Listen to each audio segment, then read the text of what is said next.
Madam Speaker, we are all proud of our armed forces, but unfortunately, there have been reports through various media that the suicidal tendencies among the personnel of our armed forces are on the rise.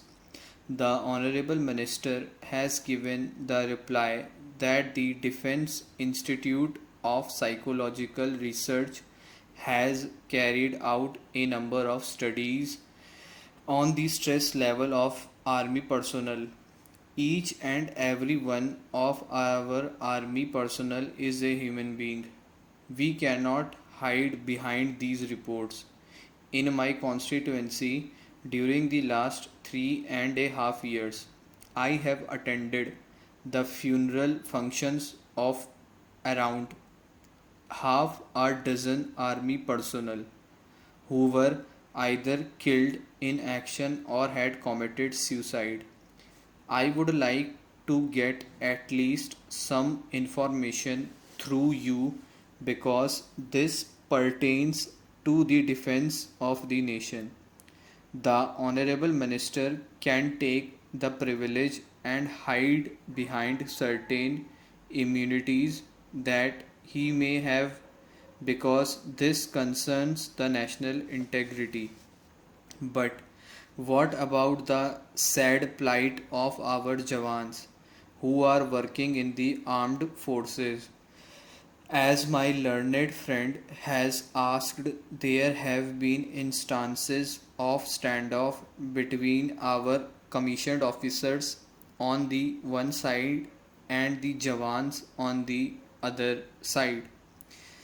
It is always the Jawans and not the men at the top rank or the top brass who commit suicides. It is the common men who are coming from the farmer's family or from the houses of the government employees. This is a very important matter. They are asked either to shoot at somebody or if they are under stress, they shoot at themselves. This is a very sad matter. Through you, I would like to get the information from the minister whether the defense ministry has got the data regarding those Jawans. I admit that committing suicide is a heinous crime. It should not come even in the mind of a person. But that happens. Why it happens is because of the stress. Has the ministry contacted the family members of those Jawans after they have committed suicides and made any inquiry regarding the cause of their death? They use the terminology that they have committed suicides. My question is whether the Defense Ministry has made any contact with the family members of those Jawans who have committed suicides, and what are the reasons for these suicides. I would like to know whether the ministry has taken any measures to help the family members of those Jawans. Madam, I would like to say that the suicide rates have actually gone down. I have the figures here which I have already told the House. The member should appreciate the steps taken by the government.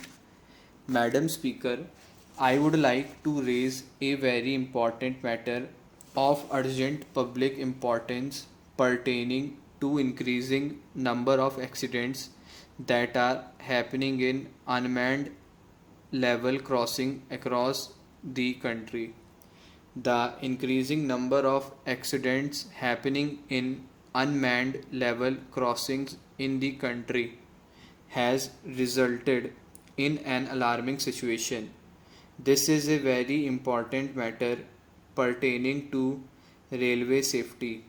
A lot of people are dying in accidents that are taking place in various parts of our country due to unmanned level crossings. The total number of people who have died in accidents at unmanned level crossings was around 12,000 in 2009, 13,000 in 2010, and 14,000 in 2011.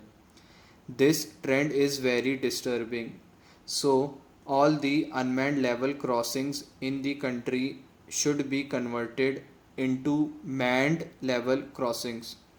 This was announced in the railway budget also.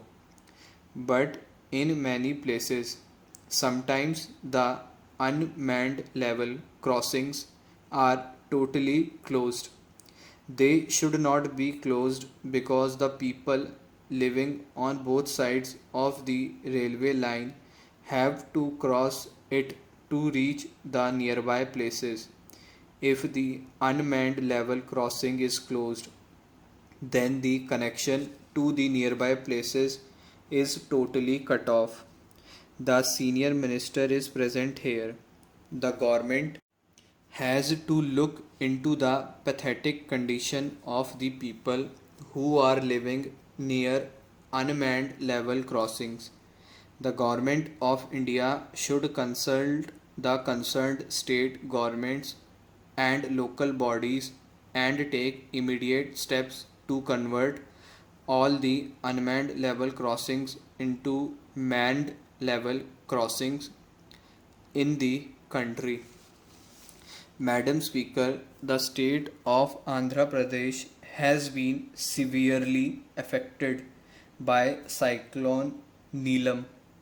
Madam, around 19 districts have been affected, out of which 5 districts have been severely affected and farmers have suffered huge losses.